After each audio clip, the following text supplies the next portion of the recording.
দেখছি আমরা কেনানে, যেটাকে আমরা বলছি বাইতুল মুকাদ্দাস, ওইখানে ইব্রাহিম আলাইহিস সালামের আরেক সন্তান বেড়ে উঠতে লাগলেন। তার নাম হচ্ছে ইসহাক আলাইহিস সালাম। ইসহাক আলাইহিস সালামের যে সন্তান তার নাম হলো ইয়াকুব আলাইহিস সালাম, আর ইয়াকুব আলাইহিস সালামের আরেকটা নাম হচ্ছে ইসরাঈল। ইয়াকুব আলাইহিস সালামের আরেক নাম হলো ইসরাঈল, এবং এই ইসরাঈল নাম থেকেই পরবর্তীতে এই বংশের নাম হয়েছে বনু ইসরাঈল। ঠিক আছে, এই বনু ইসরাঈলের মধ্যে আল্লাহ পাকের প্রেরিত বেশিরভাগ নবী এসেছেন। বলা হয় 1,24,000, কোনো জায়গায় পাওয়া যায় 2,24,000। কোরআনে আছে 25 জন নবীর নাম। স্পেসিফিকলি কত আল্লাহ ভালো জানেন। আল্লাহ পাক বলেছে ওয়ালিকুল্লি কওমিন হাদ, আমি প্রত্যেক কওমেই হেদায়েত দেওয়ার জন্য নবী রাসূল প্রেরণ করেছি। এটার সংখ্যা আল্লাহ পাক জানেন, আমরা জানি না। তবে এতটুকু জানি বেশিরভাগ নবী রাসূল এসেছেন এই বনু ইসরাঈলের মধ্যে। এখন এটাই সেই জায়গা যেখানে বনু ইসরাঈলরা বেড়ে ওঠে, তাদের সভ্যতা বিকাশ লাভ করে। এবং বনু ইসরাঈলকে আল্লাহ পাক একটা ওয়াদা দিয়েছিলেন, তোমরা যদি ভালো থাকো, ওয়াইন আহসানতুম আহসানতুম লিআনফুসিকুম ওয়াইন আসাতুম ফালাহা। আল্লাহ পাক ওয়াদা করছেন, তাদেরকে আরো ওয়াদা করছেন যে ওয়াইন উদ্তুম উদনা, মানে সহজ কথায় তোমরা যদি ভালো থাকো এই জায়গায় তোমাদের সাথে ভালো বিহেভ করা হবে। তোমরা যদি এই ফিলিস্তিন এই অঞ্চলটাতে ভালোভাবে বসবাস করতে চাও, আল্লাহর আদেশ মেনে চলতে পারো, তোমাদেরকে ভালোভাবেই রাখা হবে। কিন্তু তোমরা যদি উদ্ধত আচরণ করো, তোমাদেরকে এখান থেকে আমি বের করে দেব। এটা আল্লাহ পাকের সুন্নাহ। ওয়ালান তাজিদা লিসুন্নাতিল্লাহি তাবদীলা, আল্লাহ পাকের এই সুন্নতের মধ্যে কোনো ব্যত্যয় থাকবে না। এই প্রতিশ্রুতি তাদেরকে দেওয়া হলো এবং তারা সেখানে থাকতে লাগলো। প্রথমে তারা বেশ ভালোই ছিল এবং তারা কিন্তু তখন মুসলিমই ছিল, কারণ তারা আল্লাহ পাকের আনুগত্য করতেন। প্রত্যেক নবী ইহুদি ছিল না, তারা ছিল মুসলিম। এই যে একটা কথা অনলাইনে চলে আসছে, হ্যাঁ, কিছু যাক ওইভাবে বলতে যাচ্ছি না, হয়তো জানে না, না জানা হতে পারে, মানুষ নাও জানতে পারে। কোনো নবী রাসূল ইহুদি বলা যাবে না, তারা মুসলিম ছিলেন, কারণ তারা আল্লাহ পাকের দাসত্ব করতেন, এখলাসের সাথে আত্মসমর্পণ করতেন। আর যে আল্লাহর সামনে আত্মসমর্পণ করে তাকে আমরা মুসলিম বলি।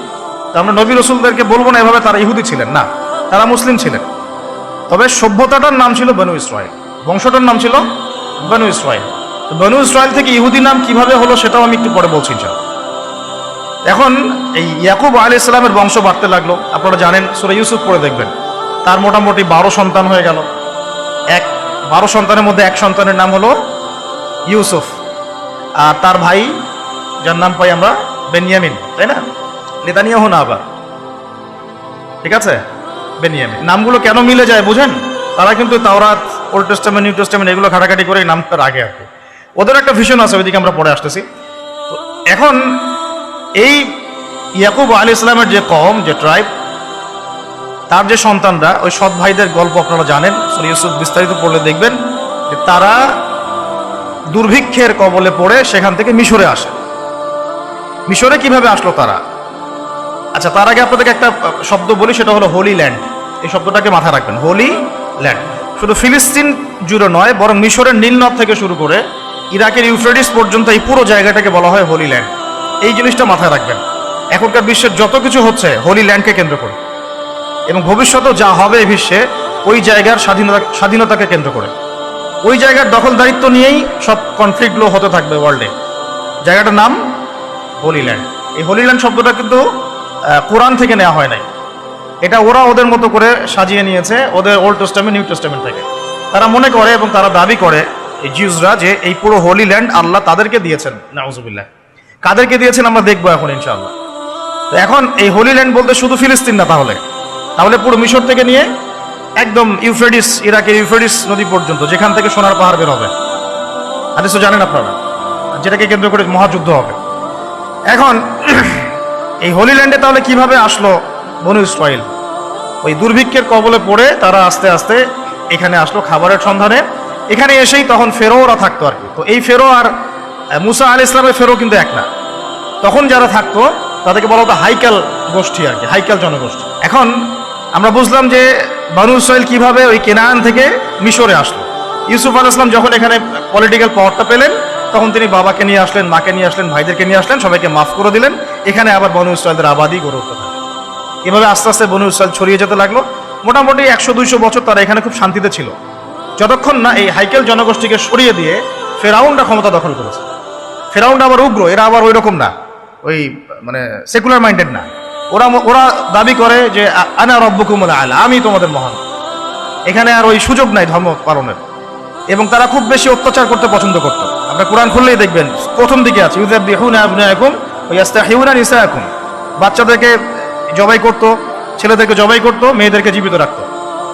এদের আন্ডারে, এই ফেরাউনদের আন্ডারে থেকে বনু ইসরাইলরা যে নির্যাতনটা, মানে স্লেভারি যে নির্যাতনটা সহ্য করেছে, এই সময়টা আমার ধারণা এই সময়টা তাদের সাইকোলজিক্যাল একটা পরিবর্তন হয়েছে।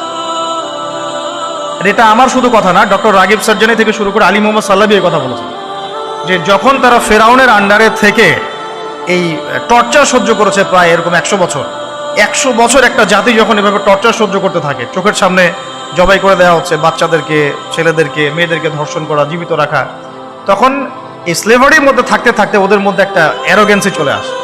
ঠিক ওই একই কাজটা কিন্তু ওরা এখন মুসলমানদের সাথে করতেছে, খেয়াল করে দেখেন। ওই জিনিসটার শিক্ষা তারা এই ফেরাউনদের কাছ থেকে পেয়েছে। বুঝাতে পারছি আমি কথা কি? আচ্ছা, যাই হোক, এভাবে ফেরাউনদের আন্ডারে তারা থাকতে লাগলো এবং বনু ইসরাইল দাসত্বের শৃঙ্খলে আবদ্ধ হলো। তাহলে দেখেন, ওই জেরুজালেম থেকে এখানে দাসত্বের শৃঙ্খলে আবদ্ধ হওয়ার কারণ কি? আল্লাহ পাকের হুকুম আহকাম থেকে তারা সরে গিয়েছে। এখন আল্লাহ পাক আবারও তাদের প্রতি দয়া করলেন। কি দয়া করলেন? আল্লাহ পাক তাদেরকে আবার একজন নবী দিলেন। সেই নবীর নাম নবী মুসা আলাইহিস সালাম। কি নাম? মুসা আলাইহিস সালাম। তাদেরকে আবার এই জায়গা থেকে উদ্ধার করলেন। ইতিহাস বলতে চাচ্ছি না, আপনারা পড়েছেন, অনেকেই জানেন। কোরআনের পাতায় পাতায় ফেরাউন আর বনী ইসরাইল, কিভাবে ফেরাউনকে ডুবে মারা হলো, কিভাবে বনী ইসরাইলকে নিয়ে তিনি এখান থেকে বের হলেন, গিয়ে বনী ইসরাইল ফেরাউনের হাত থেকে নাজাত পেয়ে যখন ফেরাউনের দলবল লোহিত সাগরে